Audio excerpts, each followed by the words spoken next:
The story of Rich Dad, Poor Dad is really a story of two different fathers with two different sets of values and completely different sets of advice.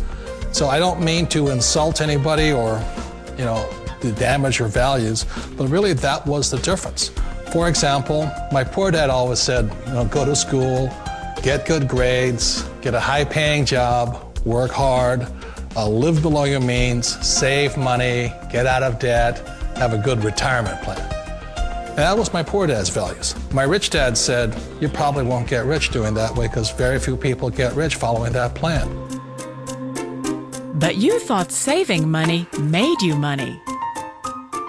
If you take a look at this 40-year run on the dollar is designed economically to lose money every single year. So why would you save something that loses money every year? And what this means for somebody on retirement plans is that after you retire, the value of your dollar goes down and your cost of living keeps going up. To my rich dad, that was bad advice and made no sense. Again, it was different values. This goes against everything you've heard. A very important diagram my rich dad showed me when I was a little boy was a diagram known as a cash flow quadrant. And the quadrant is made up of the four different people who make up the world of business. So my rich dad said, in the world of business, there's E's. And E's stand for employees. An employee, he says, you can always tell who they are by their core values. And what the employee, whether the president or the janitor of the company, will always say the same words. The words are, I'm looking for a safe, secure job with benefits.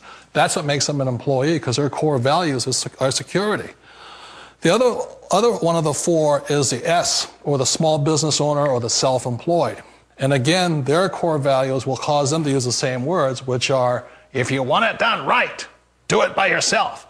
S means they're also solo. They're generally one-person act, or they operate by themselves.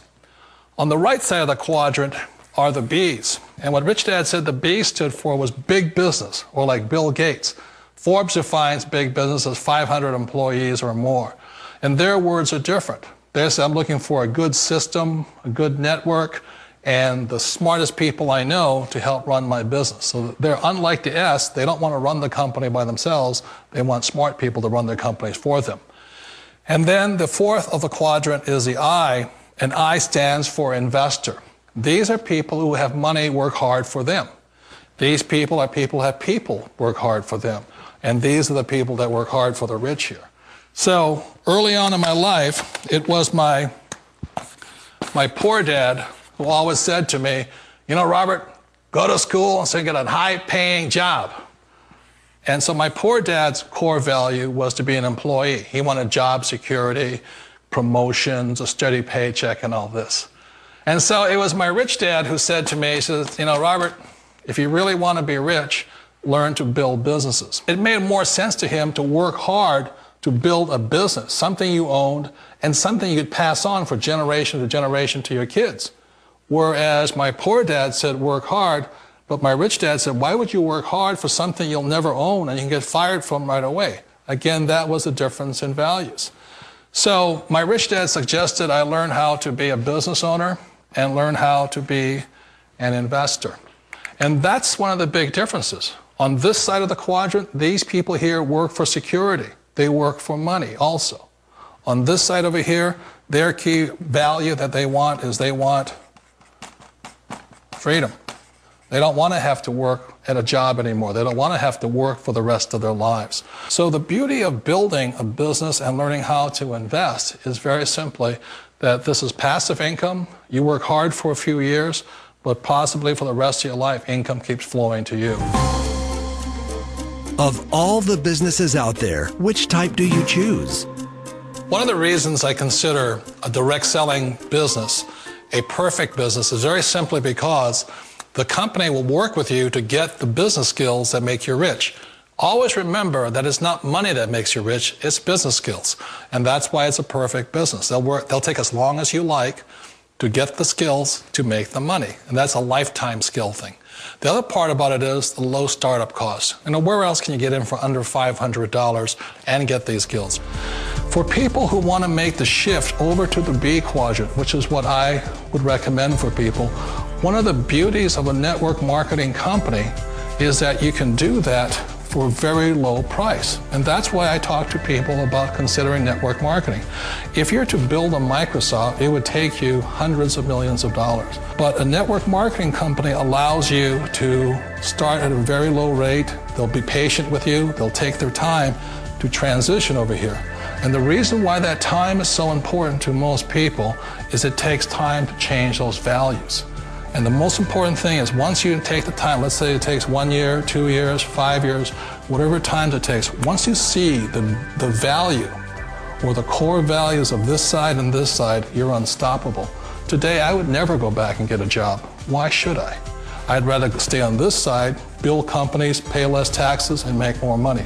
But the key is a person needs to change the values from my poor dad to the values of my rich dad. And that's one of the beauties of network marketing companies.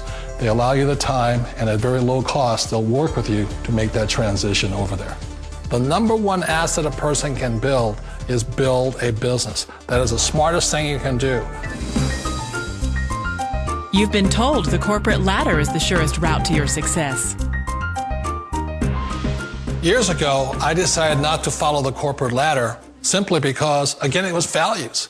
You know, my poor dad always said, go to school and get a high-paying job with the government or a big corporation. But my rich dad said, why would you work so hard at something you'll never own? You can't sell your job. You can't pass it on to your kids. So to me, it never made any sense. It made more sense to build my own business and hire other people. The other reason is that you really don't have much control if you're in the corporate ladder world. For example, you can get fired at any time, or today we have what's called M&As, or mergers and acquisitions, where another company buys another company. So you could be a great employee, but the company that buys your company just fires you. Wait a minute. This sounds too good to be true. Like one of those get-rich-quick schemes. It's not a get-rich-quick formula. You don't just do it overnight. It takes time. I still remember the first time I made that transition was back in 1978 when I fully quit my job and I had to depend upon my company that I was building to support me. So I understand the fear. The beauty, the most important thing to remember is this. There's two kinds of people in the world. There are the types that will say, you'll never make it. And I had a lot of friends and family saying that. You're stupid, don't do it. And the second type were the people that said, go for it, you can do it. Don't worry about it, we'll cover you. So the most important thing is support of friends and family. One of the beauties of a direct selling company is that they provide that personal support to you for as long as it takes you to make the journey from the left side to the rich dad side. You always thought being self-employed was living the American dream. One of the challenges of being self-employed is that you're your own boss. You're the solo act. Like in the S quadrant, you're the individual. You do it on your own. Whereas in the B quadrant, you're a team player. You have to depend upon your team and count on your team. So the problem with being an S is that, let's say you're in a traffic accident, there goes your income. And let's say you get older and you haven't set enough money aside to retire on, that means you'll probably have to work for the rest of your life because you don't have anybody else to fall back on, not a team to count on. So one of the problems with the S, although most people say it's the most satisfying of all work, it is a solo act and you're totally on your own. Personally, I'd rather be a member of a team. You know, they can count on me and I can count on them. It sounds like a smart move, but change, it's so difficult. We all know the world has changed, but sometimes the hardest thing to change is ourselves. And being an old guy, I sort of know the older I get, I sometimes get more set in my ways. And I think that's one of the things that a direct selling business offers people, why it's the perfect business. They allow you to take your time to make the mental, emotional, and physical changes required to move from the left side to the rich dad side. And I think that's a big thing. It's a very gracious, it's a very elegant way, it's a patient way of supporting you in making the changes of your life. So please remember, change always creates upset, but sometimes we all know we have to make those changes. And if you know it's time for you to make that change, then the perfect business may be a direct selling business for you.